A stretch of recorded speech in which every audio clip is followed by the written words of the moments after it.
Full Board of Review meeting for June 13th, 2022, and we will start with roll call. All right, thank you. I'll go ahead and take roll call. So Chair Moore is absent. Vice Chair Six is also absent. Board Member Black. Here. Board Member Noon. Here. Board Member Olson. Here. And Board Member Anderson. Here. And Board Member Whalen is absent, and we have a quorum. Thank you. Oh, it's not up there. You have the wrong. My name wasn't up there. Okay. So we will go to general business. Item A is public comment. Is there any member of the public here that would like to address the board for up to 2 minutes on any subject that within its jurisdiction that is not scheduled on the agenda today? Yes, thank you, Board Member Anderson. So I'll go ahead and start with virtual public comment as I see a few members of the public joining by Zoom. So if any member of the public would like to speak on an item not on today's agenda, please raise your hand to indicate that you would like to speak, and I will call on you. All right, so I don't see any hands raised for general public comment, and I haven't received any speaker slips and don't see any members of the public in attendance, so I'll move to written correspondence. We did receive general written correspondence from an anonymous letter and from Anna Marie Gott. And with that, I'll turn it over back to you, Board Member Anderson. Okay, let's move on to item B, the approval of the minutes for the meeting on May 31st, 2022.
I move that we accept the minutes as written.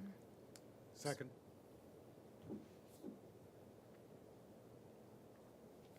All right, I can go ahead and take a roll call vote. So I'll start with Board Member Anderson, Yes. Board Member Black, Yes. Board Member Noon, Yes. and Board Member Olson. Yes. Okay, motion passes. All right, let's move to item C, approval of the consent calendar for today.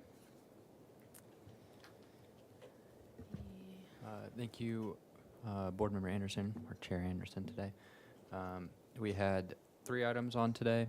1109 San Pasquale was heard out of order, but received final approval and project design approval with the following comments. 2515 De La Vina Street also received project design and final approval. And 3210 State Street received project design and final approval as well. And then we made them choose a Sherwin-Williams color for the fence. And that was it. Thank you. Move we approve as presented. Second. All right, I'll go ahead and take a roll call vote. So we have Board Member Anderson, Yes. Board Member Black, Yes. Board Member Noon, Yes. and Board Member Olson. Yes. Okay, motion passes. All right, let's go to item D, announcements, requests by applicants for continuances and withdrawals, future agenda items. So, thank you, Board Member Anderson. We have a continuance today. Item 3 on the agenda, 121 East Mason Street was continued with a date certain to July 11th, 2022. There was an issue with the story poles, and they weren't being depicted accurately, so that will be continued. And then today we also have an announcement by the South Coast Housing Workshop, which will be on June 22nd, and we just wanted to let everyone know that that will be going on. So I'll leave that up just for a second. So yeah, come learn about the housing element process, regional needs, and local challenges. You'll have the opportunity to discuss solutions to the South Coast housing challenges with local representatives. This event will include a panel discussion and breakout groups for each jurisdiction, and for anyone that might be watching as well. Okay, great. I have an announcement. Okay. Actually, it's a question. I'm going to miss the first 2 weeks of October on the consent, and so I'm looking to see if anybody would like to trade for a time they might be missing. So it's the first 2 weeks, first 2 Mondays of October. And if you do and want to trade, just send me an email and we work it out. Sounds good. Thanks. Any subcommittee reports? Or from you guys? No? Okay. And one last thing. For the last item today, if any member of the public is wishing to speak on that item, please hold your public comments until the July 11th hearing. All right. And then I had one other thought for staff. If there was a possibility to include board members that aren't able to attend in person, if they could attend by Zoom possibly, so they can still be included. And same with applicants specifically for consent items that can't make it in person, if we could look at that. We'll take a look into that. Okay. Thank you. All right, let's go on to item number 1, 8 Ocean View Avenue. This is a continued item here for project design approval. Project consists of a voluntary lot merger of APNs 015292013 and 015292014, and demolition of all structures on those 2 lots, including a single-family residence, detached garage, and 2 accessory buildings. 1 fruit tree and 3 palm trees are also proposed for removal. 1 single-family residence, 2 duplexes, and 2 detached special ADUs are proposed for a total of 7 units, 5 of which are considered primary units, and 2 of which are accessory units. 14 uncovered parking, including 2 electric vehicle charging spaces, 7 bike lockers, and a trash enclosure are all proposed. On May 18th, 2022, the staff hearing officer approved a CDP to allow the proposed development in the non-appealable jurisdiction of the city's coastal zone. All right, the last time we saw this project was January 10th, 2022. Needs to comply with the project compatibility findings and the urban design guidelines. Please introduce Can we see yourselves. comments from the last? And yes, can we see comments from the last meeting? And then in a minute.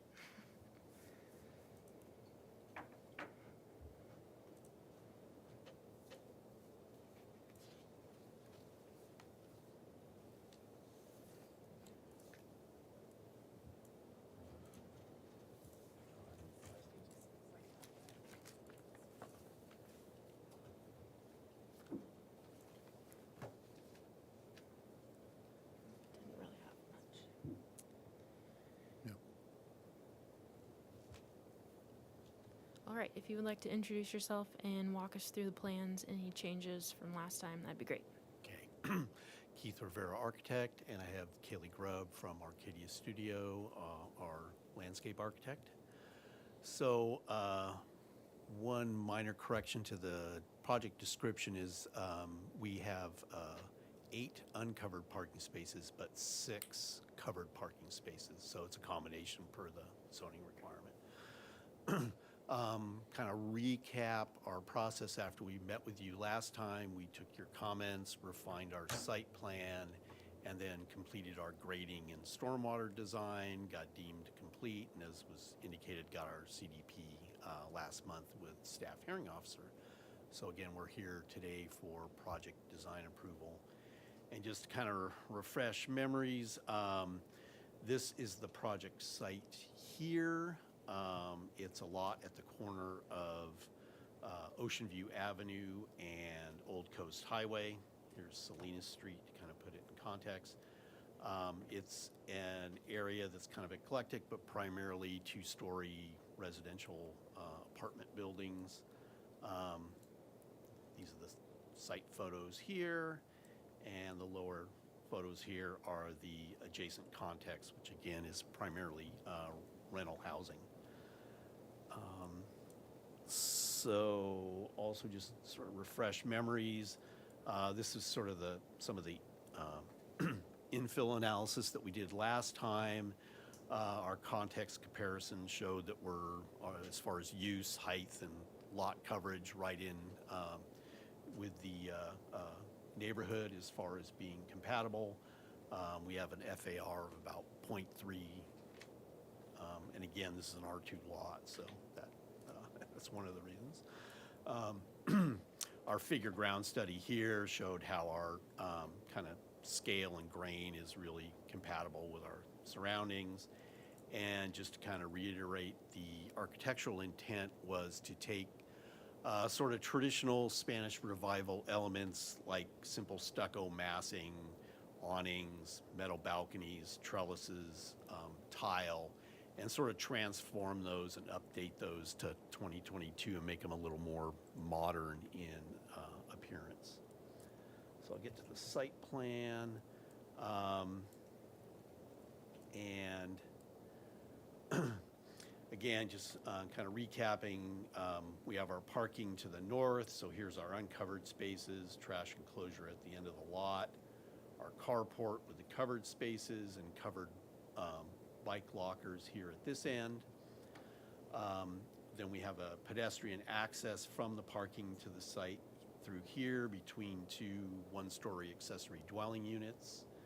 The project then has these two-story duplexes and then a two-story single-family dwelling at the corner that's siting, reflects the street geometries.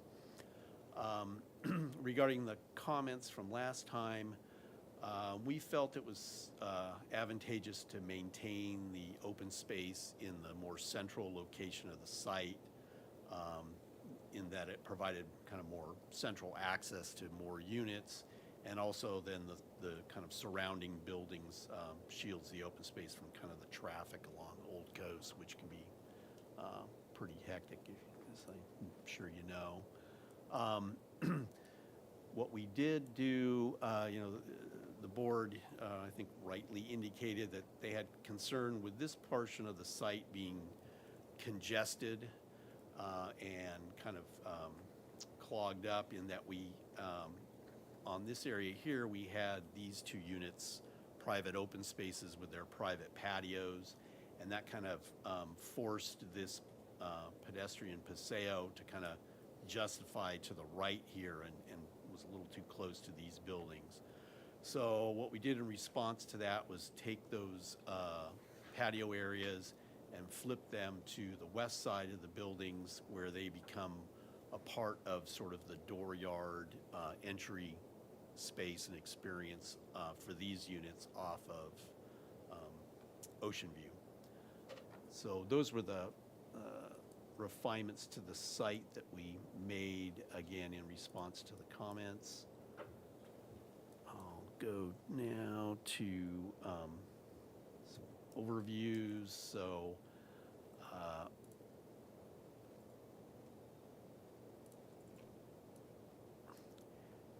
aerial view that, again, kind of shows the breakup of the project into a series of smaller building masses rather than, one large mass. And that transitions from kind of the open parking to the north to the carports, the one-story ADUs, and then the two-story dwelling units as you move further south to Old Coast. And then this view kind of also shows this more open feel that we got down that central paseo by relocating those open spaces, or private open yards, rather. And then the rest of these views are just kind of around the perimeter of the project. So starting here and kind of going clockwise, This is a view along Ocean View looking south towards Old Coast. So we have our carport, the one-story ADU. Would you enlarge that one for us as you did Sure. that?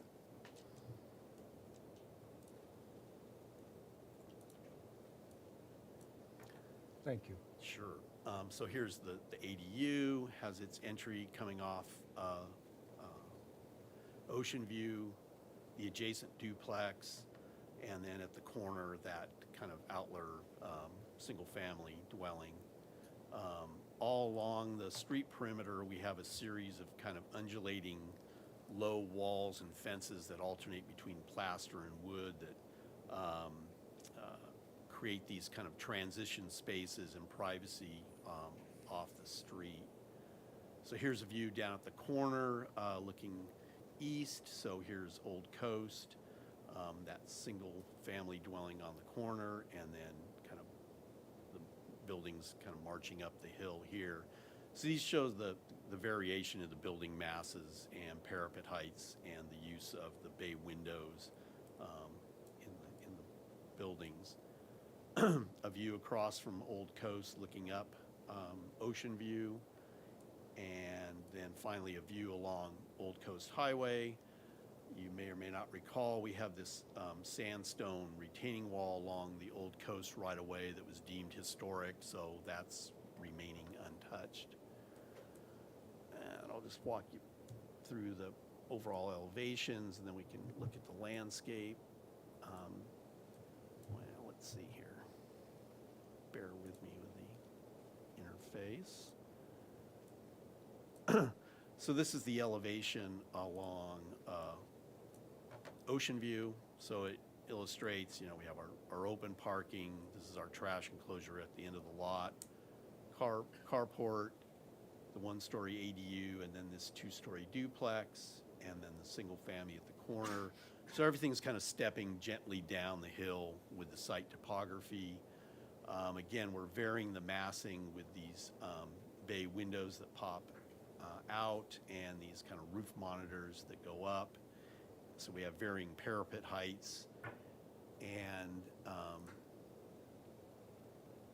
as we talked about last time, then we have this series of secondary architectural elements on the buildings that relate to those traditional Spanish Revival elements. So here we have our Juliet balcony. This would be in perforated metal. And I believe initially we were just showing kind of a generic sort of uniform perforation. I'm trying to zoom in here. And so now we've developed that. So it's a more varied rectangular pattern that kind of relates to the building massing and overall layout. We have metal awnings that will be made out of rectangular section preformed metal roofing, pre-finished, and then these insets of decorative ceramic tile, as well as our trellis structures at certain entries, and these would be cast-in-place concrete sonotube columns with stained wood members up top.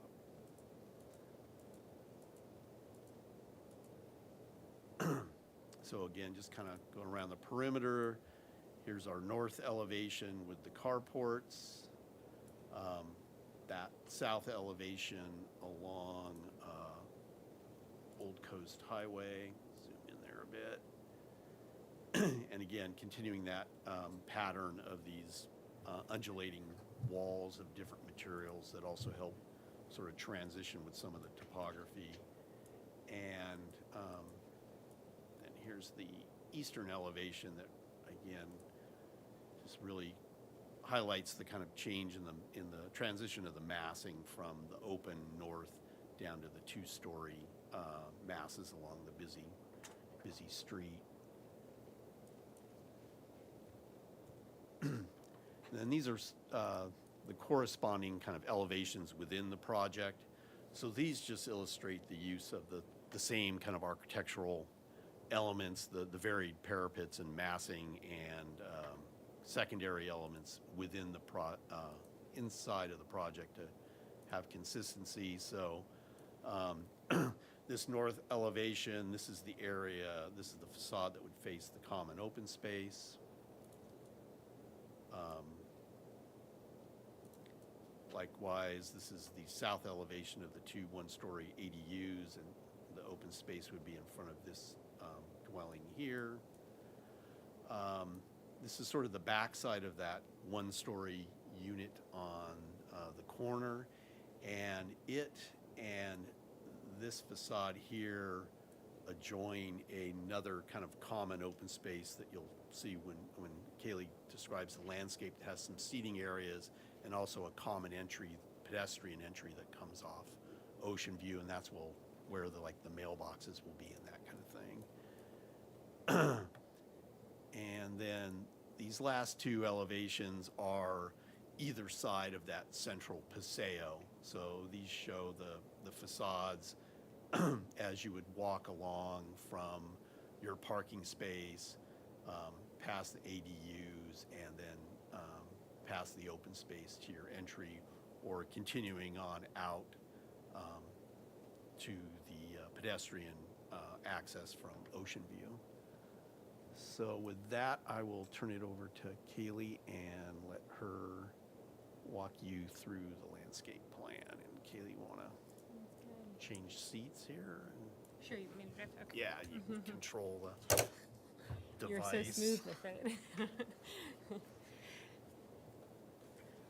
Okay, so Keith went through some of the circulation of the site. The main access to the site will be from the north, from the parking areas, and off of Ocean View due to the elevation change off of the Old Coast Highway. So as you enter the site from Ocean View, you'll come under one of the trellises into kind of a shared patio space with a couple benches, and that'll be where the mailboxes will most likely go. And you'll come into the center paseo anchored by two canopy trees, probably strawberry trees, to kind of soften that circulation through there. And as you head north, in the shared common space, we're proposing UC Verde buffalo grass lawn area, flexible common space area with a picnic space and barbecue to share with for the residents to share. The hardscape materials, I'll flip over to a material sheet in a minute, but for the most part will be top cast concrete with some accents of Unilock pavers, and I will show an image of that in the shared common areas and to accent the central paseo. Along Old Coast Highway, since there's no access off of that, we just have a planting concept of some architectural agaves and one canopy tree. There's quite a bit of stormwater infiltration basins along there, so that's the reason for just one tree along there, but we have it planted, so it's a nice presentation to the Old Coast Highway. We kept the parkway along Ocean View simple with DG, adding some fruitless olives, and we'll add a little bit of ground cover senecio just to break up the decomposed granite, but leave it very accessible. I will flip to the material sheet now. Oh, thanks, Keith. Oh, zoom out. Whoops. Overzealous. So some of the detailing, the concrete will be kept pretty clean and simple with the top cast and an integral dark gray colorant. The Unilock pavers, we're playing on the pattern that'll be on some of the balcony railings, so some of the rectangular patterning. The site furnishings will be nice, simple wood and steel design.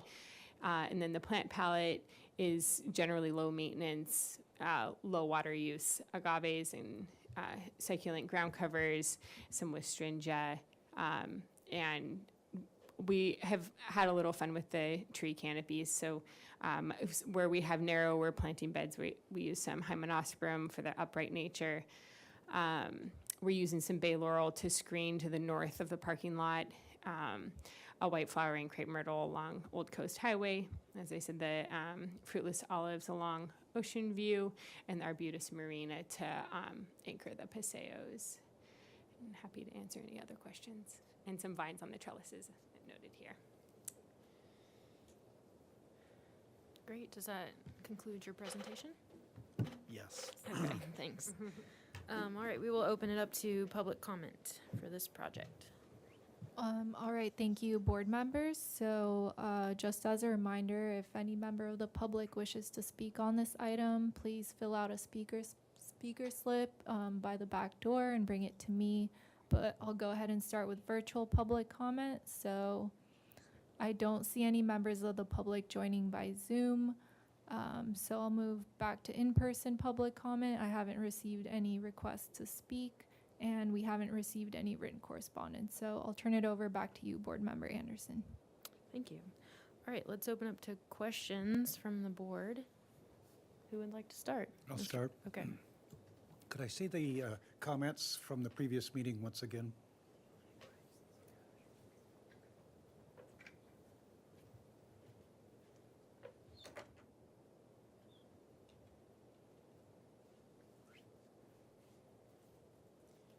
Thank you.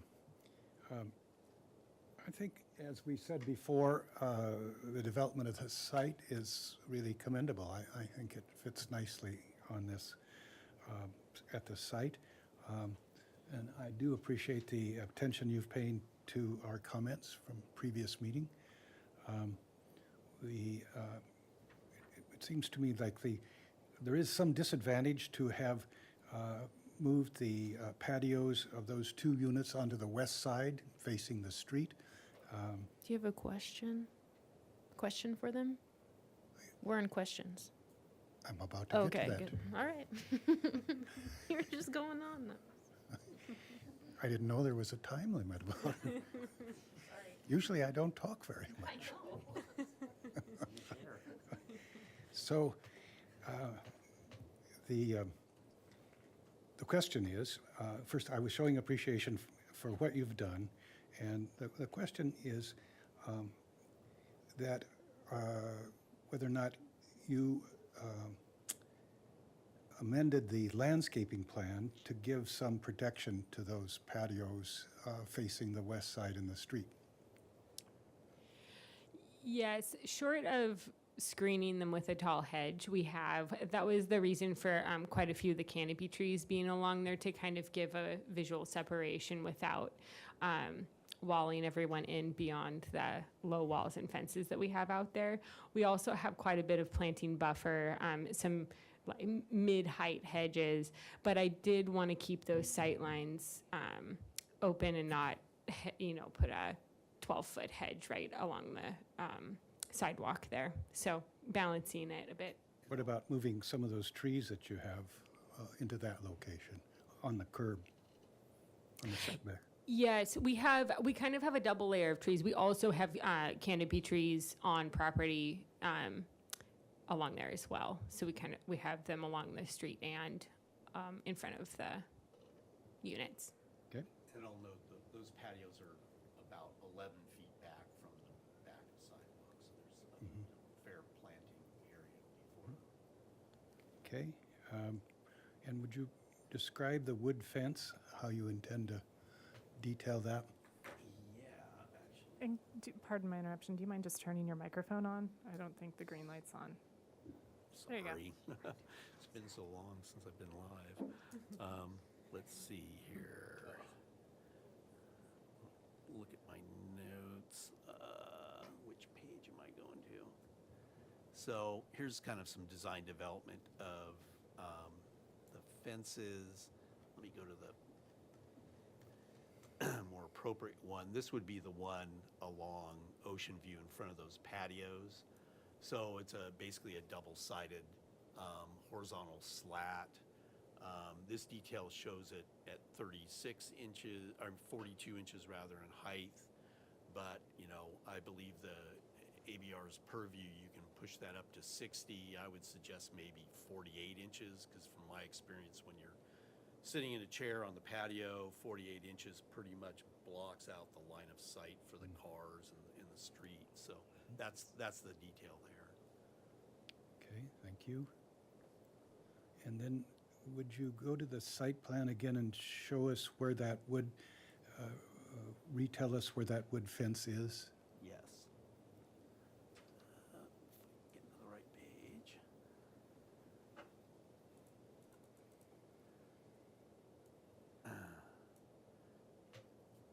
So this is along Ocean View, and we have this undulating fence. So basically, the outer line of fence is the plaster, and this inner line would be the wood fence with the wood gates. So they're basically kind of bookend between the plaster walls. And on the south elevation? Okay, yeah, south elevation is kind of similar, so the projecting walls would be the plaster, and then the inner portion would be the wood. And the east? The east, we have kind of a shared retaining wall with a neighbor who's at a lower elevation. So for the most part, the fence along the eastern end will be a kind of 6-foot version of that same slat wall, finished the same. It'll terminate shy of this existing oak in this area here, so we're not disturbing that root zone area there. And then there would not be a fence from there onto the end of the property? Well, then the fence would pick up after the oak at the edge of the accessory dwelling unit here and then wrap around the parking. And that's that Correct, that would be that wood lattice fence. double-sided? The double-sided is only proposed at the lower kind of privacy walls. The property line fences would just be single-sided. Horizontal? Correct. Okay. That's all my questions. All right, Mr. Noon? Yeah, thank you. Let's see, can you go to the elevations? Sure.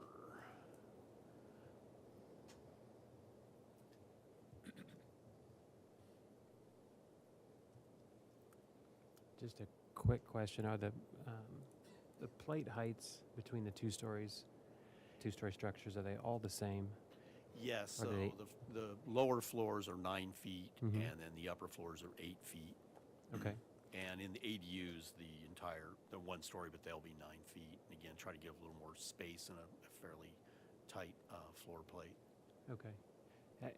I ask simply because it looks like the site drops a fair amount, but maybe the building heights looked closer than represented from the site, the drop on the site, but you understand the question? Yeah, yeah, so they're, I believe between, say, the accessory dwelling unit here and the single-family building at the corner, Mhm. the top of slab elevation is changing like 4 feet, something Okay. like that, yeah, And then, so then all the floor to floors will drop with that? exactly. Okay, is there, is it just, I'm just not seeing it? Or are the parapets on the front buildings taller? No, all the parapets on all the buildings are the same, and they vary between, the upper portion are like 42 inches above the second floor plate line, and 30 inches at the more Okay. standard height. Okay. And then our little roof monitors pop up about 4 feet. Sure, okay. Okay, and then go to this landscape plan if you would. Okay.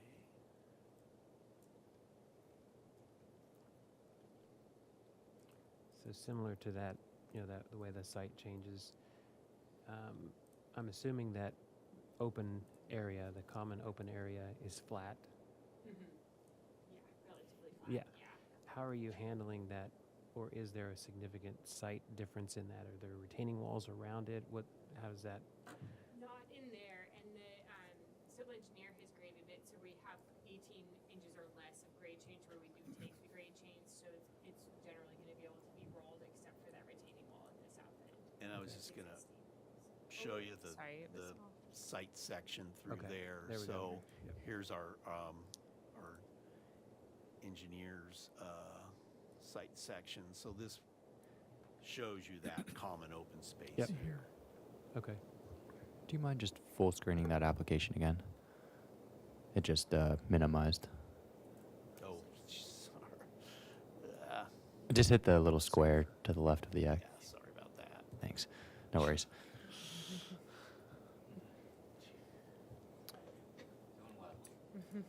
Okay, and then a couple quick ones. The fence you talked about that was everywhere except the patios. What's the height of it?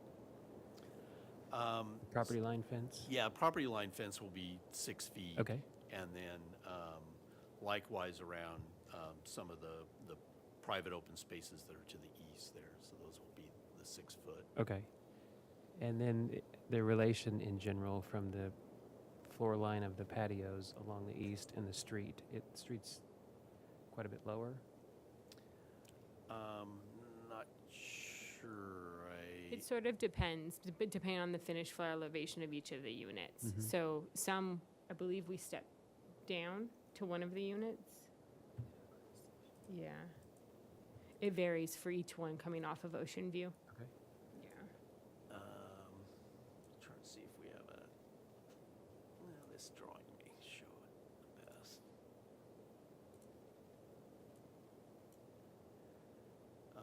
So this is an east-west section, so you can see Ocean View here and our adjacent neighbor here. Mhm. And so this is kind of the transition east to west between the buildings there. I see. Okay.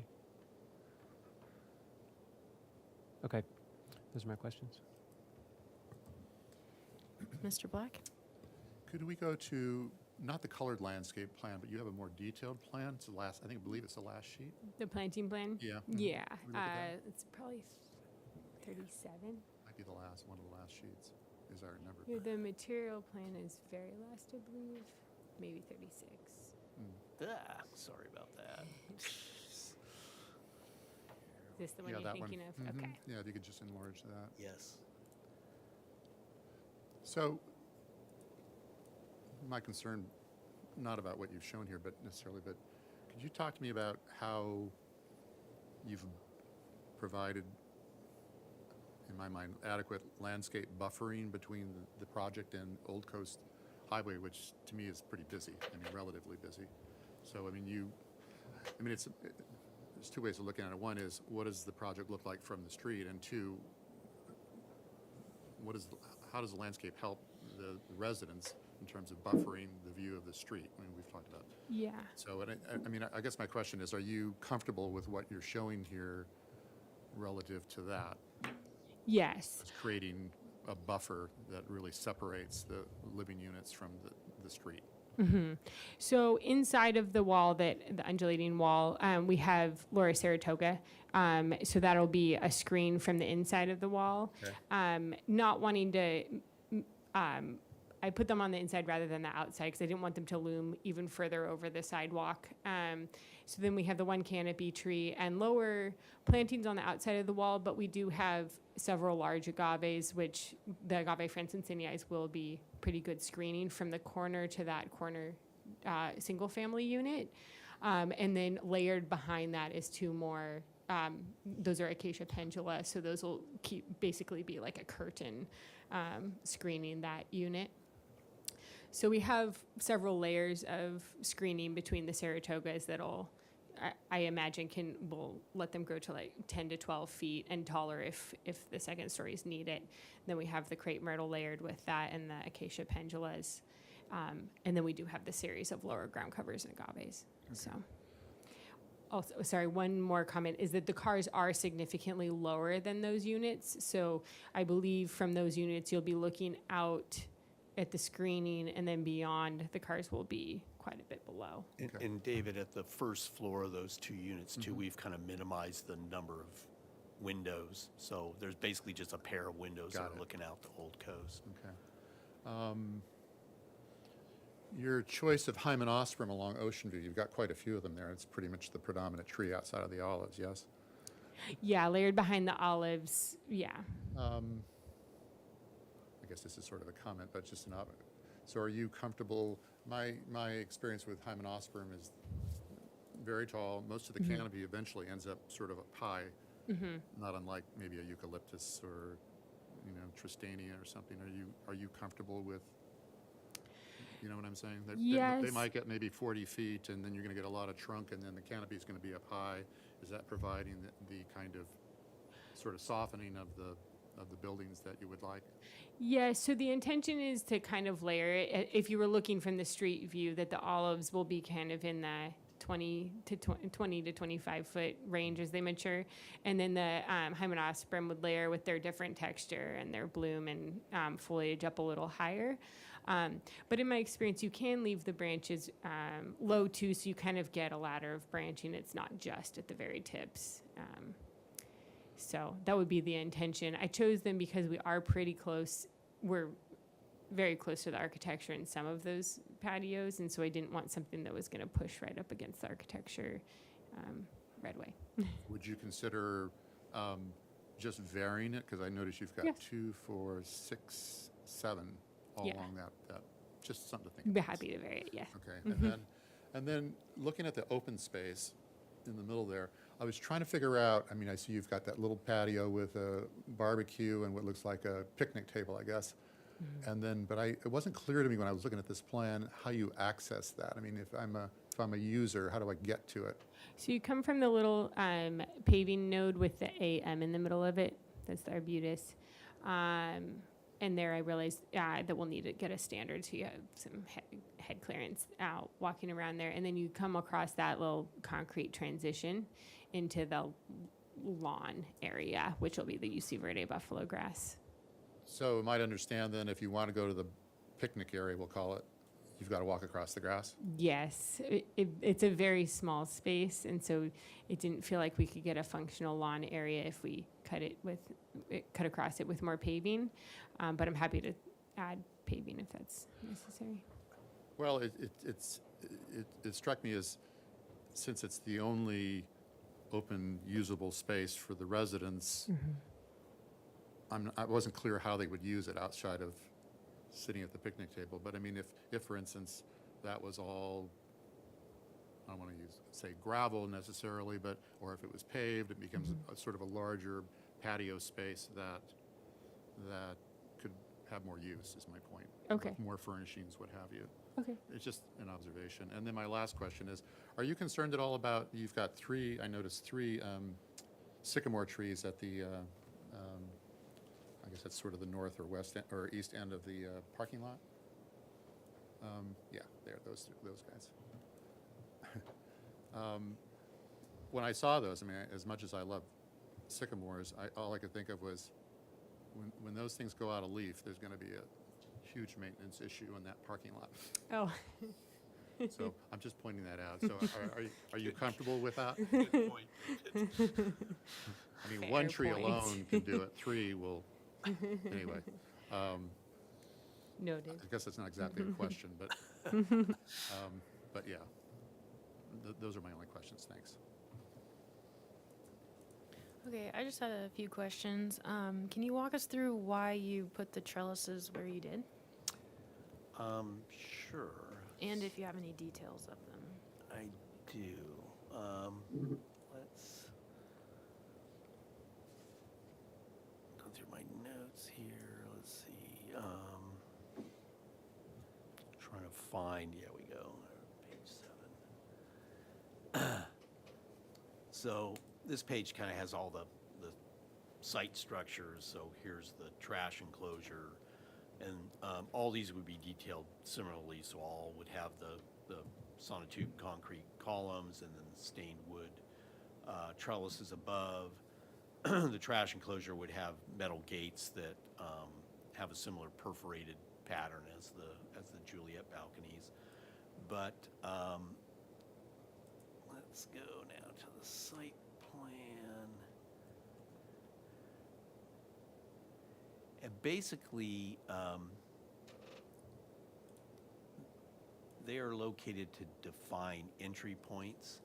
So, for example, in this building here, this heavy line is the projecting bay window above. So that kind of defines an entry space for this unit. So for this unit, the trellis here is defining that entry. And then likewise on the back, kind of kitchen doors, they occur in all the private patios. And in a whoa, I'm losing it here. In a similar manner at the ADUs, then we have the trellises at their entries, so you kind of transition to the front door through those. What size are the concrete columns? Diameter? They are tentatively like 10 to 12 inches in size. And then all the trellis members would be 6x material. Did you study any other material type for the columns? Not really.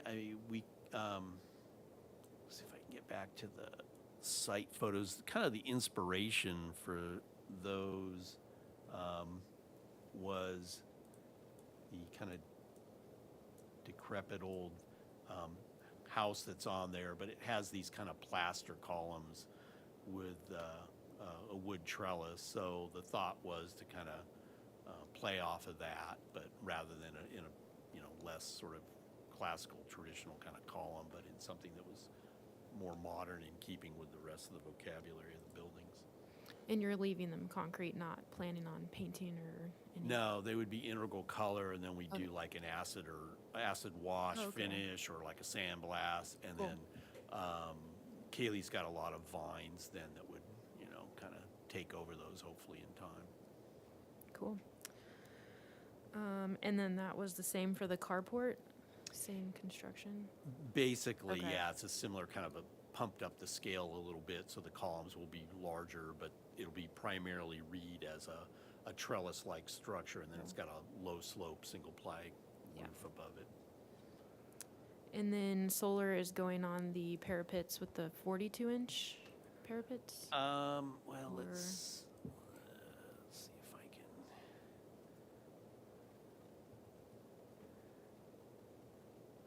This isn't exactly a, well, let's see. Why don't I just go to one of the typical units, and then you can see where the solar is going.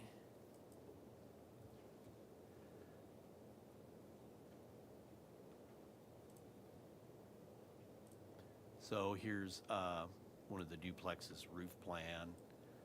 And so these dotted areas here are our PV areas. And so the 42-inch parapets are kind of either a fair distance away or they're kind of on the other sides of those. And do you have any window details yet with the sill detail? I'm glad you asked, because actually I do. Let's see. I Go. was just curious about the interaction between that and your tile. Yeah, so this is all kind of in DD here, but this is the kind of current detail for the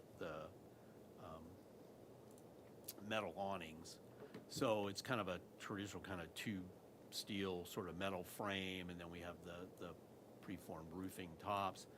But so the tile would take off from the flashing intersection here and go up to the top of the parapet, and then likewise pick up again below this blocking and kind of wrap in. We have 2x6 walls everywhere, so this gives us an opportunity to recess all the fenestration, so we'll be doing that.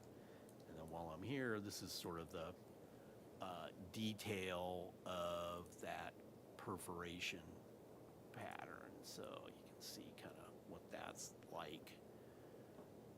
So it's kind of a combination of Morse code and I don't know what. And then this is sort of the detail of that. So again, that would be a tube steel frame. The perforated plate would be welded from the backside on the outer face, and then all the metal would receive like a painted finish, like a marine grade. Powder coat or something? What Yeah. age? Well, I still need to work that out with fabricators, but right now it's like, thinking about like, 1/8" plate. And basically just have to get feedback from the fabricator about the, sort of the, flex of that, given the span, and we may have to insert some additional framing behind it, but, you know, it'll be something of that kind of thickness. Okay, thank you. Do you guys have any follow-up questions? Not for me. Nothing? Okay, let's move into comments. Mr. Olson? Could we look again, I asked about that wooden fence. To me, it's, it seems like a lot of wood fence around this property. And when I think about how wood fences sometimes look after a few years, I begin to wonder if it's too much wood fence. And I'm thinking mostly about the east side. And then I don't think we talked about the north side either. Yeah, so basically the entire north and east property lines would just be a 6-foot version of that same fence. And in the past, I've done red cedar, and then depending on the grade, would use kind of a more opaque stain. So more than likely, the longer runs of the property line fence would be, you know, a lower grade of cedar with a more opaque stain. But those ones in the front would have a better grade cedar and then more of a semi-transparent stain. I think I can, this isn't very helpful to you, but it just seems like it's a lot of wood fence for a long period, long straight line, and so it's not an objection that's strong enough to think that I'd ask you to change it, but I'm left with that impression about it. You hit one of those up or down arrows, that blue box might go away. Yeah, there we go. Do you have anything else? Okay. Yeah, let's see. I find it acceptable for PDA. I think that the response to our comments were appropriate. I guess I don't share the same concern with Board Member Olson of the wood. I think it's a nice mix, like you know, your intent along the west side and the front. Let's see. Yeah, I think those are my comments for now. I'm in favor of the direction you're headed. Yeah, I would agree. I think it's a very nice project and certainly ready for design approval. No specific comments other than the ones we sort of discussed earlier, which I'm sure you're willing to look at. But the open space there, you know, you can evaluate that, but it just seems like it should provide a little bit more useful surface for the residents, since there's really, I mean, everybody's got these little small patios, I realize, but as a common space, I think it should have a little bit more than just a green viewing space, if you will, and with the barbecue. So other than that, I think it's very nice, nicely done. Yeah, I agree with them too. I think it's ready for PDA. I look forward to the detailing and selection of the tile and all the materials on the exterior. There's quite a bit going on, but it seems like it's pretty cohesive, and I appreciate the explanation of the locations of everything. So, yeah. All right, who wants to make the motion? Okay, I will. Great. Okay. I move that this item receives project design approval with the following comments. One, to study the useful space of the common open space. Does that make sense? The useful area of the common space, surface area. to study the number of, Hymenosperm trees on Ocean Avenue. okay. Yeah. The H. It's on the plan. Yeah, okay, those trees. Yeah, and we look forward to the providing details of the windowsills and the tile next to it and the final perforated metal balcony. Okay, so. Staff has maybe one additional comment. I think you maybe mentioned tiering those trees. I forget on which elevation. Not tiering, but Oh, he said varying. yeah, I don't know if you wanted to include that as well, but That was the comment about the Hymenosperm. hymenosperm. okay, perfect. Yeah. Yeah. I'll second that motion. So I would like to know if you'd be willing to add to your motion, consider breaking up the fence line, the wooden fence line along the east and the north property lines. I would consider along the east. Isn't this east? East is on the top Yeah. here. I would That's east. consider east near the units, but I feel like around the parking lot, it's kind of a moot point. But breaking up is the word I was Okay, using. breaking up. Well, you are going to be planting vines on the fencing, or no? Along the perimeter east side, fencing. so along the north side, I have bay laurel screening it, so you'll I saw that. properly see it. And then along the east side, I have trees breaking it up. I was putting vines on the lower fencing in front of along Ocean View. I see. I can't. But Okay, so consider breaking up the wooden fence along the east and north elevations. But how? Could be their discretion, right? Landscape could be Yeah, plaster. That's what Okay, we're suggesting. all right. Okay. All right. I'm okay with the second, too. Okay. So for the project compatibility criteria, this project is consistent with the design guidelines for both the city charter and municipal code. It is compatible with the architectural character of the city and neighborhood. It is appropriate in size, mass, bulk, height, and scale.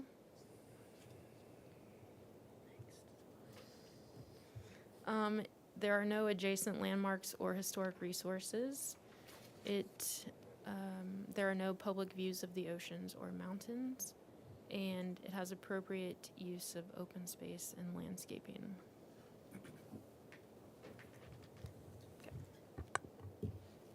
And part of my interruption before we do a roll call, I just want to clarify for that first item A, project consistency.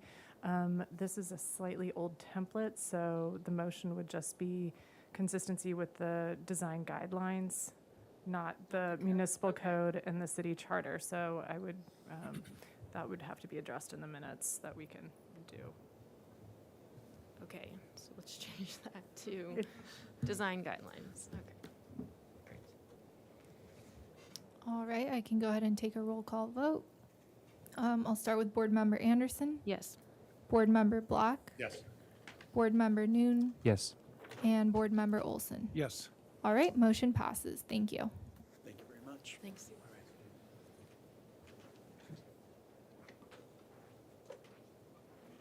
All right. Let's go to item 2, right on time. 533 East Mitchell-Tarana Street. This is a proposal for a new condominium development using the AUD program. Project consists of constructing a new 45-foot, 6-unit condominium in the location of an existing surface-level parking lot adjacent to an existing 48-foot mixed-use condominium containing 2 residential units and 10,100 square feet of commercial medical office space. The resulting 8 residential condominium units, 6 new to existing on the 21,258 square foot lot, would have a residential density of 16.3 dwelling units per acre. The project proposes a total of 47 parking spaces between a reconfigured surface parking lot and a new parking garage with parking lifts. The Planning Commission will consider a tentative subdivision map as well as a front setback, interior setback, and open yard modification for the proposed development. No final appealable decision will be made at this hearing. Project requires Planning Commission review of the tentative subdivision map and the modifications. Project requires compliance with the project compatibility analysis and the following guidelines: the urban design guidelines, infill design guidelines, outdoor lighting design guidelines, and was last reviewed March 9th, 2020. So you're here for concept. Okay. Well, I think we've got the wrong plans, so I just want to swap them. Those are the correct plans, but the consultant's drawings were not in that set. Okay. Yeah, can you check really quick? It should just be the open PDF. Can we go through the minutes from Sure. March 9th, 2020?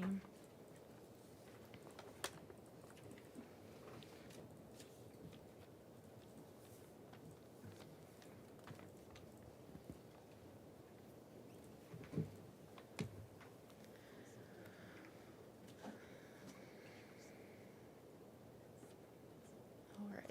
In general, the mass bulk and scale of the project is mostly acceptable, given the context of the buildings adjacent to this proposed structure and the vacant lot located to the north of the project.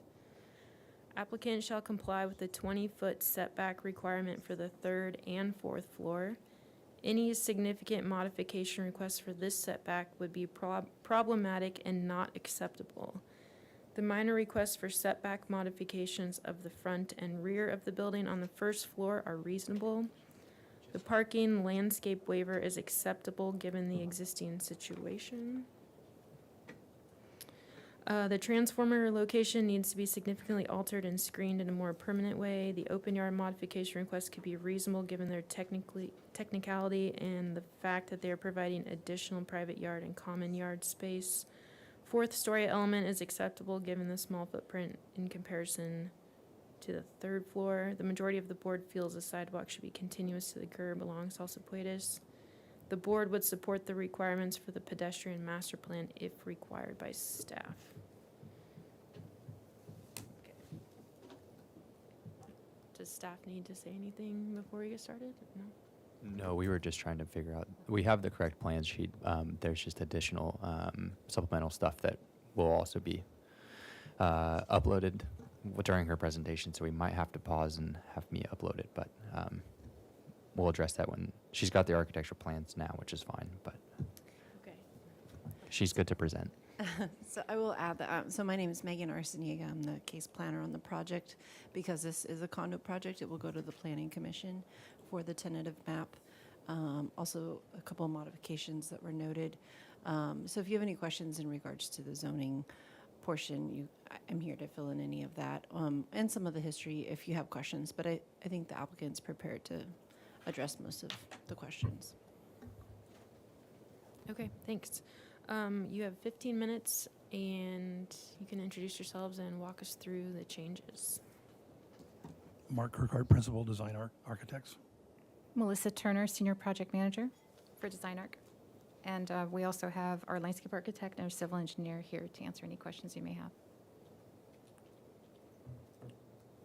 So, in essence, the list that you read off of the previous motions from the previous time we were here, we've pretty much met everything.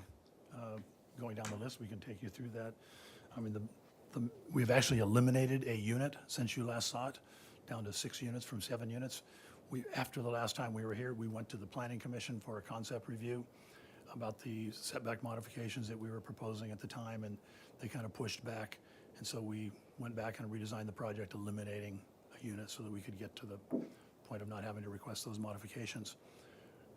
However, day before yesterday, not exactly, but about 2 weeks ago, staff changed their position and decided that this was going to be considered a 5-level building instead of 4 stories over a basement.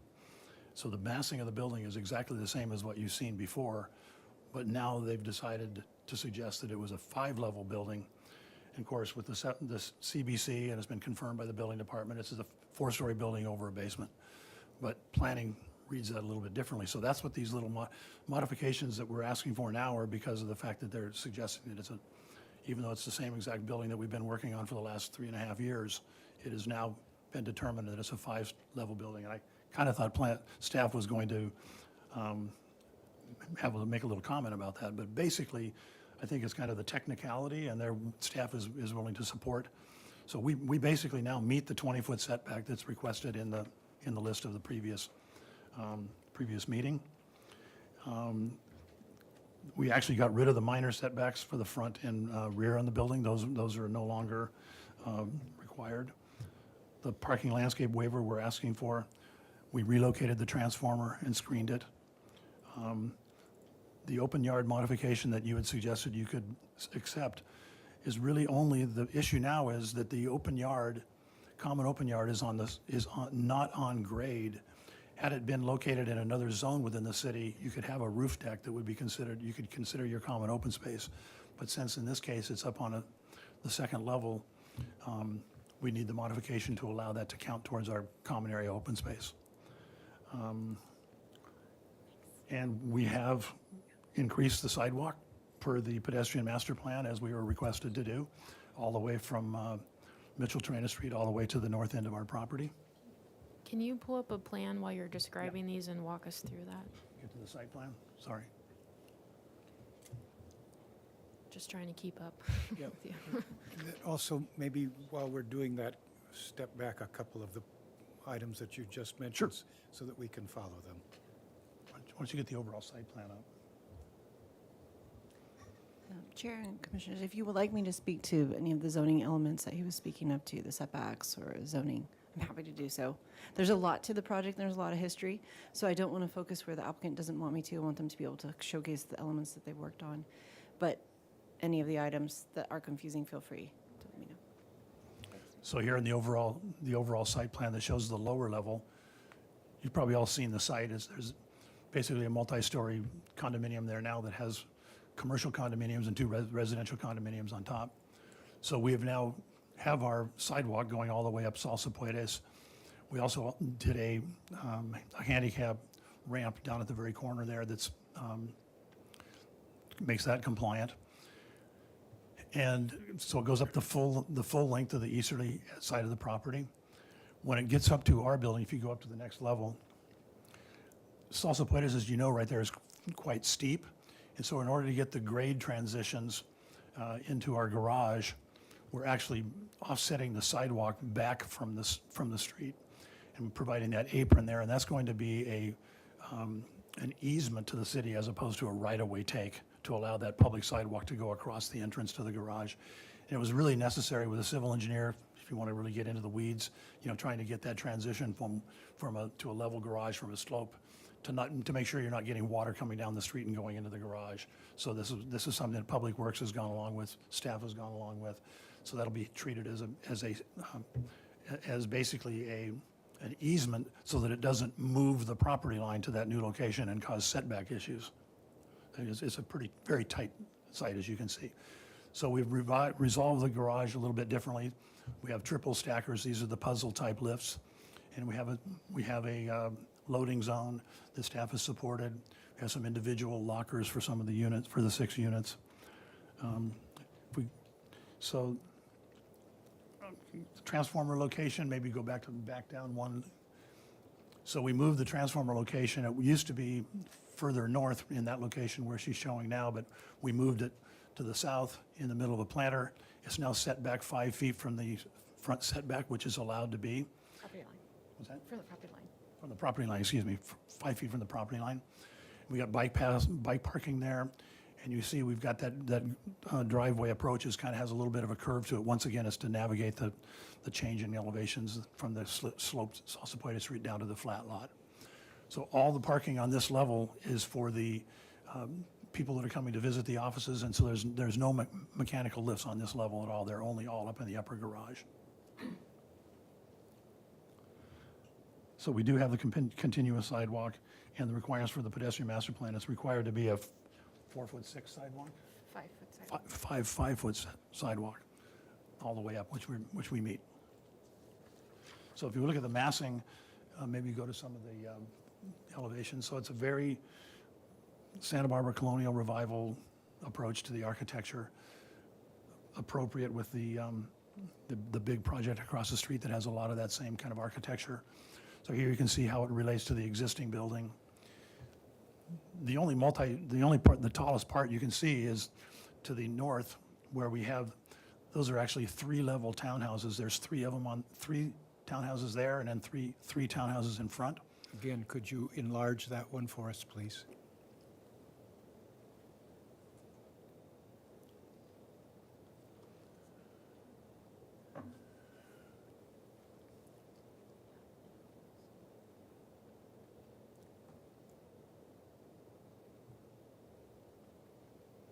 So we've incorporated hip roofs on that tallest element to, further mitigate the height. You can see the red line, that's our 45-foot height limit there. So that the building kind of nestles into that hillside. Go to the sections. Or the elevations all the way around. So the north elevation, lower left-hand corner, that's ventilation into the garage. Those units have nice patios on that side as well. And so the top left is that's what the elevation from the lower parking level with duck under parking underneath, as you can see. And then the west elevation is on the lower right-hand corner with more ventilation for the garage.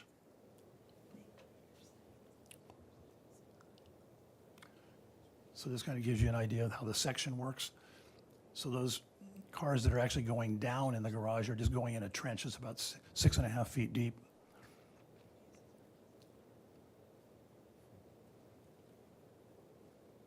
So the 3-story townhouses at the rear actually have elevators in them, residential elevators, and then the 2 levels units are in front of that. 2 2-bedroom units on each end and a 1-bedroom unit in the middle.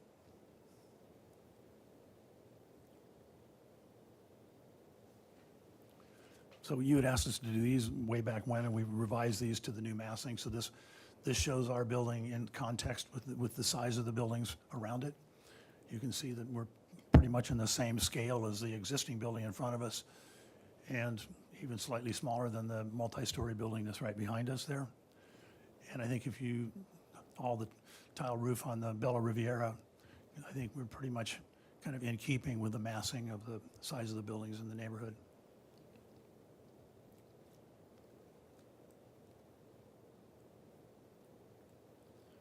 I think at this point, we got some street views. This is from Olive Street. That's from Olive Street. It's barely visible from Mitchell Terrena Street. You can kind of see it poking up behind that Craftsman there. It's coming down Salsa Puedes. Part of what happened here is, if you recall, this used to be the site, Bella Riviera was the site of the hospital, and when they did that project, they significantly narrowed Salsa Puedes Street from the normal right-of-way. And so that's kind of where we've gotten in all this issue with providing a sidewalk on a substandard width street and so on and so forth. So we've really been trying to do our best to get the building to fit into the context of the neighborhood, even given that it has a pretty narrow approach. I'll keep the rest of my time to answer questions. All right, thank you. We will, you're complete? Oh, Yeah. Do you have landscape? Do you want to have a quick presentation by the landscape architect? Yeah, we still had 5 minutes. Yep. Okay. All right. So the plant palette has not changed. We haven't really significantly changed. We've been just responding to the site changes. So we are requesting removal of some existing trees. We have some metrosideros that have been pruned into boxes that we're requesting to be removed to accommodate that sidewalk, along with some of the Raphiolepis, those short little Raphiolepis trees and the oleanders. There's a couple Livistonia chinensis, the fan palms that we are going to be reusing on site. Okay, next. And so we're keeping all of the trees on East Mitchell Terrena and not really doing much there other than augmenting the existing landscape. to try to unify it with what's being proposed. And we're introducing a number of succulents, some large agaves, soft agaves, bringing in a lot of variegated agaves, a lot of colorful plants along that Salsapuede street, because we have a east-northeast aspect there, so we're trying to brighten that up and add some interesting color. Where we do have the transformer, of course, we have those clearance zones, so we're doing what we can with screening around the perimeter of that. Brought in those trees to flank either side of the newly reconfigured driveway so we can get some vertical elevation, some shade in there. And it's the same tree aloes and pencil trees, cone bush, and some of our larger vertical accents, the variegated Bocarnia. And if you can keep moving to the right a little bit there. For the new building, we're carrying that over, bringing over the Chinese fan palm that we would be relocating, and then repeating the same street tree along there. So we have the Michelia justopa, which looks a little bit like a magnolia. So it has well-behaved roots in that location. So we're dealing with tall, narrow trees, and then also a stenocarpus firewheel tree, which is very attractive and fits with our plant palette. So we're just trying to create a lot of interest and color in a very small space and be water-wise and conscious of all of that, and bring in some color to make that Santa Barbara style. And that's the extent of our changes for landscape. And here's our plant palette just to familiarize. It's been a while. And over to the left, yeah. Okay. And then up on our common roof deck, there's an ample open space. A little bit of it is covered with shade. So we're just bringing in some linear planters with succulent accents and a lot of color, basically trying to do that with pots, which would be hand watered up on that balcony. And I think that's it for our presentation then. I'll turn it back over for questions. All right, thank you. We will open public comment now. All right, thank you. So just as a reminder, if anyone wishing to speak in person would like to speak, please fill out a speaker slip by the back door and bring it to me. But in the meantime, I'll start with virtual public comment. So if any member of the public joining by Zoom would like to speak on this item, please raise your hand to indicate that you would like to speak, and I will call on you. So I can see one member of the public has their hand raised, Pat Saley. I'm going to go ahead and send you an unmute request, and you will have 2 minutes to speak. Thank you.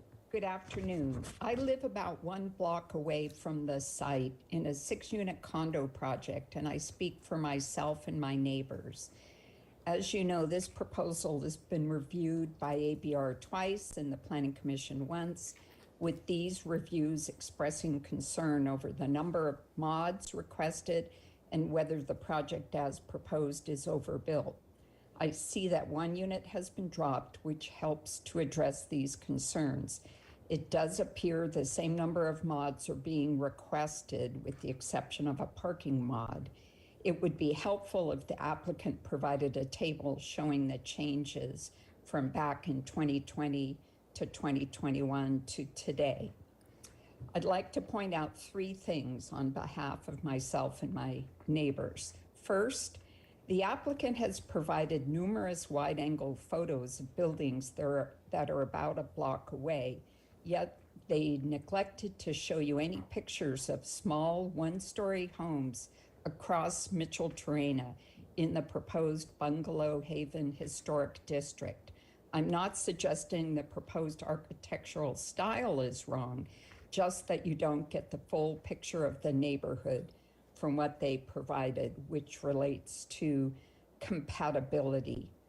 I'm glad to see the sidewalk has been extended. I couldn't tell if the garage opening has been moved back because that was a concern for safety of pedestrians.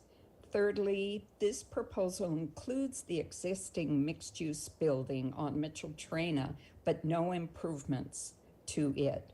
As the existing and proposed are on the same parcel, it seems appropriate to extend some of the architectural elements of the new building to the existing one, like wainscoting, new landscaping, and repainting to better blend. Thank you for considering our comments. Thank you. All right, so I can see one more member of the public with their hand raised, Gary Hoffman. Gary Hoffman, I'm going to go ahead and send you an unmute request, and you will have 2 minutes to speak. Yes, Gary Hoffman here. Thank you. I live at 555 East Arriaga Street, up behind the project, kitty corner from it, across from Bella Riviera.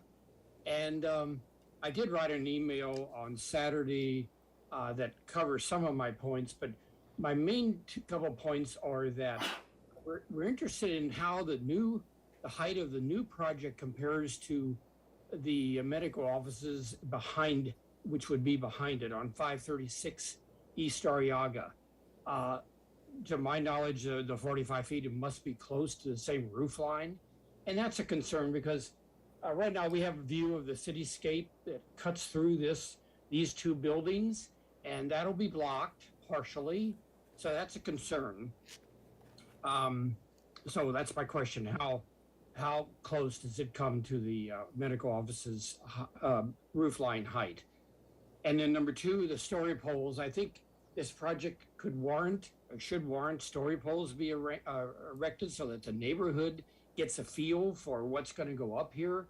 The Bella Riviera project right across the alleyway, South Sepulveda Street, they're basically going to be blocked. They won't see the western sun again with this new building filling the gap here. As I said, our view will be partially blocked. So we do have a concern about the height of the project, the size of the project, thrown into this rather tight site. And we would like to see story poles put up. I think that's my major 2 points at this point, but I did write an email on Saturday, so for the board to review. Thank you. Thank you. All right, thank you. So I don't see any more members of the public wishing to speak via Zoom. So I'll move to in-person public comment. I haven't received any speaker slips, but we did receive written correspondence from Gary and Kay Hoffman, Deborah Higham and Bella Riviera, and Jeffrey E. Road. So with that, I'll turn it over back to you, Board Member Anderson. All right, thank you. We will close public comment. All right, let's move to the board with questions. Mr. Black, would you like to start? Actually, I don't really have any questions. Okay. Mr. Noon? Just verbally, can you, based on the description that we have in front of us and the mods that you are asking for, can you clarify what that is? Would you like me to? What's that? Do you want me to do it? Yeah. If you'd like me to, I can. Let me take a kind of an explanation that maybe I should have provided up front. So some of the history that the applicant alluded to is that this used to be where the hospital was, and this area is quite an area of transition. In fact, it's been rezoned, and the land use designation into the general plan has also changed in the time that the upfront mixed-use condo development was constructed to today. So previously it was a commercial zone district that included, or medical office, sorry, and today it's RM, which is residential multifamily. So it inherently now has stricter setbacks that are tiered as opposed to just the single setback. So not only is it a larger front setback, it's tiered, so they have the second and third stories beyond that have a larger setback. In addition to that, they have two fronts, right? So not just Mitchell-Terena, but South Sepulveda has become a street where it wasn't previously. It was part of the hospital development as an alleyway, essentially, or access way. So this area has really evolved a lot. So the zoning regulations are different being applied to this project as compared to the building in front of it. there's other policy and other things that staff has come to recognize that there are some potential conflicts, but because it's an area of transition, it is a project that is supported by staff. And the condo project does meet the basic general zoning regulations. The exceptions, though, being open yard. One of the things that's different is in the RM zone, so this is using the average unit density incentive program. And in the general commercial zone district and other zone districts, AUD projects have the benefit of providing open yard in different levels, as the applicant alluded to. In the RM zone district alone, you have to have your 15% located on the ground floor, similar to just general multi-unit standards were previous to the AUD program. It's a stricter standard, in other words, for this zone district, just for open yard alone. On top of that, we have the stricter standards for front setbacks, which now Salsopuedes is a front setback. And then on top of that, the project is built into a steep slope, so it's a constrained site in that it's a very steep slope. So they're building the building appropriately into the slope, but then you have an element of the garage below. So what they've done is the new building would be sitting on the current upper parking lot, having tuck under parking below, and building the building on top of it. And then beyond the tuck under parking on the upper side of the building is the stacker parking. So we were looking at that as mostly a basement kind of use and kind of treating that, as the applicant did as well, as not a first story, right? More like a basement and tuck under parking. When we went to look at, so we've been proceeding with the project in that direction for 2 years now. When they came back with their most recent submittal, we were looking at the zoning, we being staff looking at the zoning ordinance, and the application of how you read height is very clear now in Title 30, where it hadn't been as clear in Title 28, if you may recall, that now that is considered very explicitly a story. And it's very black and white. We really can't get around it. For the purposes of the building code, it's not a story. But zoning code now in Title 30 is very explicit. That's considered a story. So now this building, although the height of the building hasn't changed, the design hasn't changed in that regard. It's now that tuck under parking and basement level is considered first story. The level above that is considered second story, and then third, fourth, and technically fifth beyond. What that does is now the tiered setback is eating into the building where they had just previously adjusted it to meet the setback. What we thought was the second floor now is the third floor, so it has a 20-foot setback instead of a 10. So now we're back at having a front setback modification as well, because there isn't additional room to adjust that side, and they have worked on that already. So it's really kind of a technicality, again, resulting from the change of land use designation, zoning, area of transition, the change of Salsopuedes. There's just a lot of elements in play here when it comes to zoning. And the applicant has made a good faith effort to try and address all those things and pull in where possible. And I will make, also say with new construction, typically we don't support modifications because it's the opportunity to build within conformance. This is a constrained lot, and we are getting affordable units by way of the AUD program and otherwise. And they have open yard by way of the deck above. So the modifications they are seeking are ones that staff believe we can support at this point, because there has been effort to reduce a lot of the footprint that previously encroached much closer into the setbacks. And also because the story element really is a technicality that continues to constrain them. So the mods, to now answer the question that are being sought, are a front setback modification along Salsopuedes, because now that what we thought was the second floor is really a third floor, is in a 20-foot setback, a more conservative setback. An interior setback mod, because similarly there's a tiered setback on that side as well. And then an open yard modification to allow for the flexibility of having their open yard be on the rooftop deck.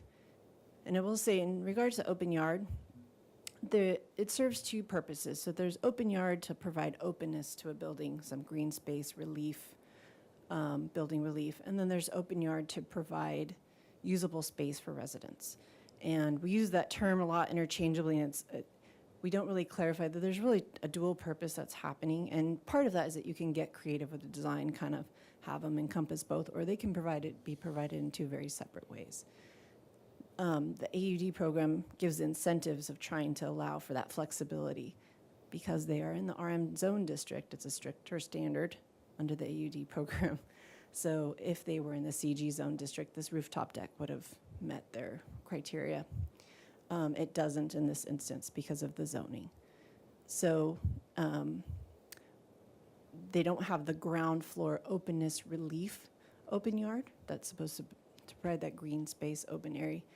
But they have more than required private, residential use open space. So all of the units have more than the minimum, if not more, like double the requirement for their private patios and decks, including the existing condo units on the front, and then each of the new units as well. So to that regard, there's plenty of private space. The mod is more the openness and relief. So we do look for your comments in terms of, and last time we did as well, and the board felt pretty comfortable with the open yard because there is, the front building has this open landscape area. There's different elements of green space. There is the green strip around the building. It doesn't meet the minimum dimensions. So there's technicalities there. So we would look to your comments that we would provide to the Planning Commission in terms of the appropriateness of the design, the openness, size, bulk, and scale. I think those are going to be comments that the Planning Commission would love to hear from you. Okay, thank you. Clear? Yeah. You have anything to add? To look at this drawing, so the dark green and the lighter pink for that open deck, roof deck, that meets the requirement for the common open space. In addition to that, the other purple are the private open yards or open decks that we provided for each of the units, and those are just the ones that meet the minimum dimensions. So I think, ultimately we feel it's going to be a very livable project because we have nice sized usable balconies for all the units in addition to the common area. So All right, that's our goal. thank you, and thank you to staff for the explanation. Mr. Olson? So, Ms. Anderson, this isn't a question yet. Okay, thanks. Thanks for letting me know. So this is a very complex project, and sometimes I'm not clear on all of the architectural details that you've included here, and your layout and the site, but and I don't have a question about those things. I think that what happens here is that we rely on and what I say is the proven competency of the architects here to do this project, because it's a very difficult project. And so I commend you for that. The other thing that I'd like to address here also, again, I don't believe this is a question, but I have received several letters, email letters, from neighbors and people who work here. And they're very concerned about how this project will affect their lives. How long is it going to take? When do people start? Where are we going to park? Can we get in and out? All of these are really questions that are addressed to me as one of the members of the ABR. This isn't our purview. And I'd like to know that those who pay attention to what we do here, the public who listens to try to convince us to pay attention in certain ways that we don't.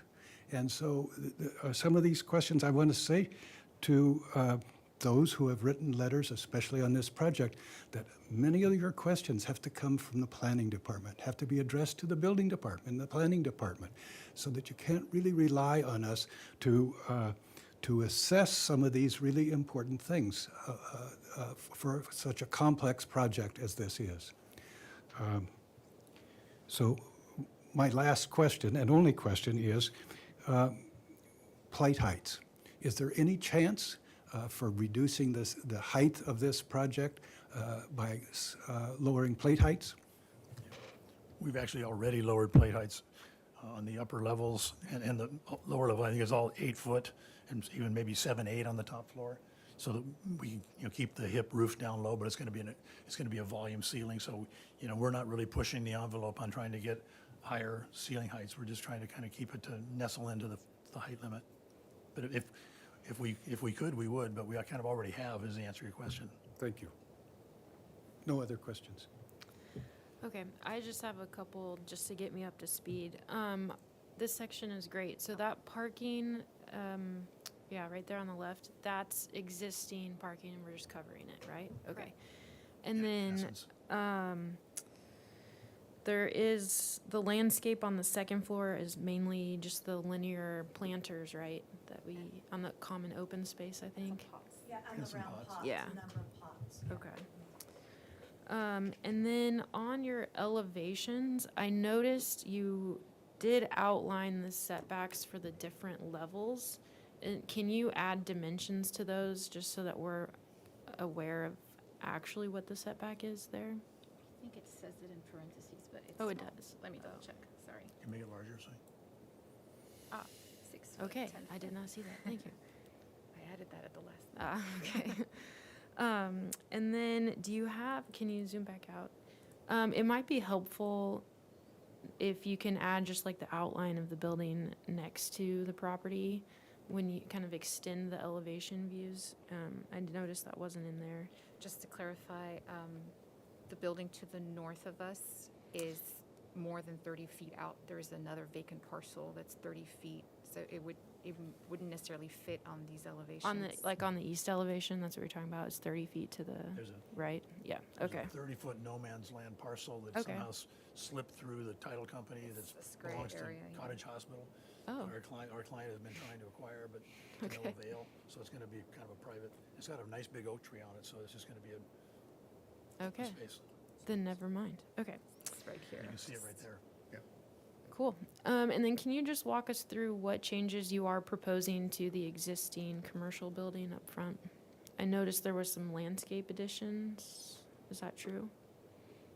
Essentially, at this point, we're only proposing the landscape Okay. additions that Kim walked through in terms of enhancing the landscape, but also being able to accommodate the sidewalk, because there's no sidewalk there now. Right. So that's really, at this point, that's the extent of what we're proposing. We're not proposing anything else for the front building at this point. Okay, great. And in regards to that sidewalk on Salsapuedes, there is no landscape between the curb and the sidewalk, correct? It's just Correct. straight up against their Due to sidewalk. due to the constrained site, Right. when the Bella Riviera property was developed, they maintained a fairly narrow alley and did not widen the street to allow for additional landscape on both sides of the Okay. street, or a wider sidewalk too, for that matter, so. And working with Public Works and everyone else, the idea was to keep the sidewalk adjacent to the curb so that we could still have landscape next to the building. Yes, Otherwise, and if you all- move Yeah. this sidewalk back, you'd have a parkway in front, but then you'd have very little next to the building. Yeah. All right. Okay, I think those are my only questions. Any follow-up questions? No? Okay, let's go to comments. Mr. Olson? I would only repeat what I've said. It's an amazing that you've come this far with this project. And to have, in some sense, the rug pulled out from under you at a certain point, and to have met these considerable restraints, I think is amazing.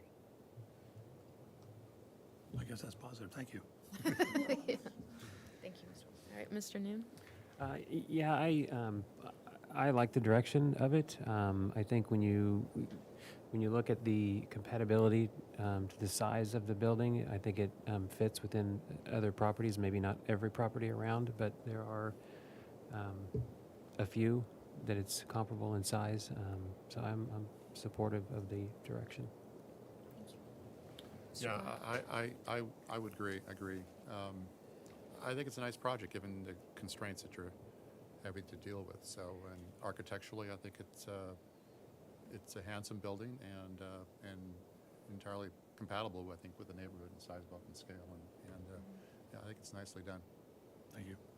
Yep, I agree with them as well. Yeah, yeah, you've really stepped the architectural form back to accommodate quite a bit of constraints and neighbors and landscape. So I think that's appropriate. What do you need us to say?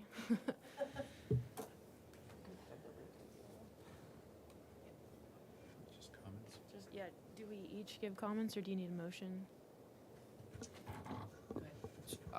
You can help me as well. You can give comments, and I think just focus maybe on some of those project compatibility findings. I think you mentioned that you were supportive of some of them and size, bulk, and scale. So if you do make that in your motion, just mention that because this will be passed on to Planning Commission.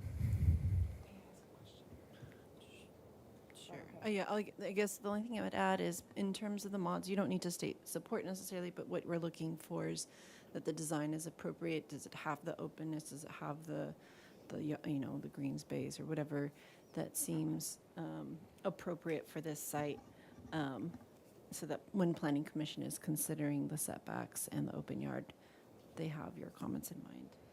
Can we pull up the project compatibility findings? That actually might just be a good way of pulling this together. Because I think you've addressed everything that was said last time, so it doesn't seem like. Okay. Y'all, okay. Y'all are looking at me, so I guess I'll do this. Okay, let's see, move for indefinite continuance. Back to full board or back to Planning Commission? Does it matter? Just. So Planning Commission is next. It's what you would want to see it when it does come back to you after Planning Commission. Indefinite continuance back to full board with the following comments. Let's see. We find that this project is consistent with the. Can I interrupt? I want to actually pull up the real ones. Okay. This is an old template, and this is the issue we ran on the first item. So, can we actually swap? Are you guys cool with that? No, I'm just trying to like. Comments. Yeah, that kind of align with that. Is that? I was just trying to give it for guidelines for me. But Inspiration. yeah, inspiration for my motion.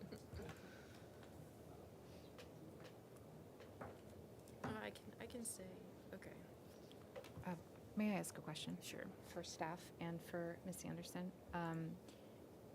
Had we not needed to go to Planning Commission for the tentative map?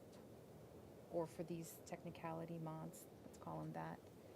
Would the board be willing to weigh in if they were near ready for PDA? I know that from our design standpoint, our team that's worked very hard and our client would like to get that kind of vote of confidence as well, given all the changes that we've done thus far. I think that might also help understand for Planning Commission the level of completeness and design that we've done thus far, be the merit, Okay. Yeah, I'll see what I can do here. if you'd like to weigh in. Sure. Okay. I'll make a motion to move indefinite continuance for this project back to full board with the following comments. We appreciate the applicant's response to the board's comments from the last time, from 2020. We appreciate the location of the transformer and its screening. We appreciate that the sidewalk has been continued. We are in support of the size, bulk, mass, and height and scale of this project. We are in support of we find that we think that the architectural style is compatible with the neighborhood.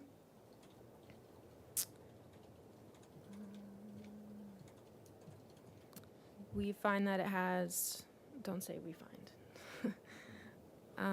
We think this project has appropriate open space and landscaping.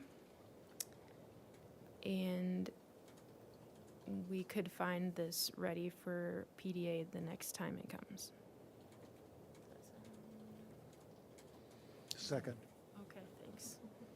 Under discussion, I think Yeah. there'd be some more level of detail required for PDA, though. Oh, for sure. Yeah. Just want to say that. Do you want me to add that in? I don't know that we need to add that. I mean, if they want to come back for PDA, Yeah. that's at their discretion. But Sure. And they know what's required, yeah, right? we can Okay. say, as outside of a comment, that they know that there's more detail that needs to be added. Yeah. I think So they know in that. support of your motion, I just don't see there's any reason for them to come back except for PDA at that time with the plans. I don't Yeah. think what else there is for us to do. I don't see anybody here who really is contesting anything, so it just seems like the natural next step. Do you want me to take that out of the motion, or do you want me to leave it in? Oh, you can leave it in. Okay, I'll leave it in. Great. Can you read that back to us, please?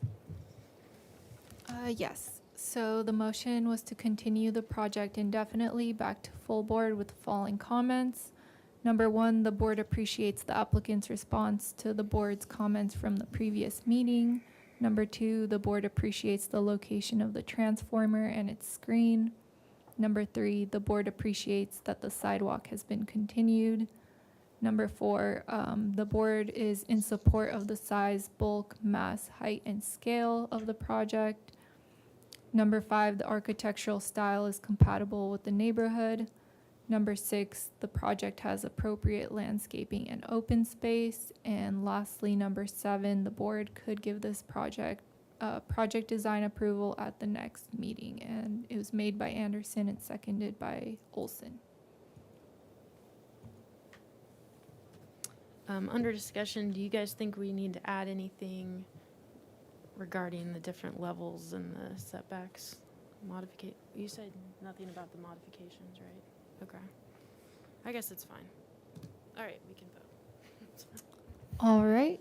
I'll start with Board Member Anderson, Yes. Board Member Black, Yes. Board Member Noon, Yes. and Board Member Olson. Yes. All right, motion passes. Thank you. Thanks, everyone. Thank you. Nice project.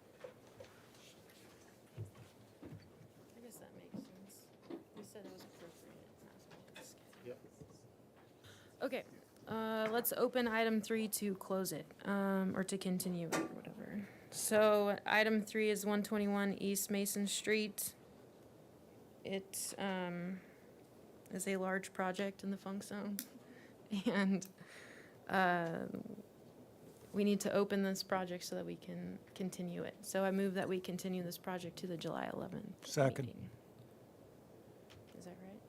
Yes, and I don't believe we have Oh, do you have to to do open. We might have to open up public comment, but I do believe that we made that announcement that if anyone wishes to say public comment, reserve that for the July 11th hearing. But I do believe we have to still.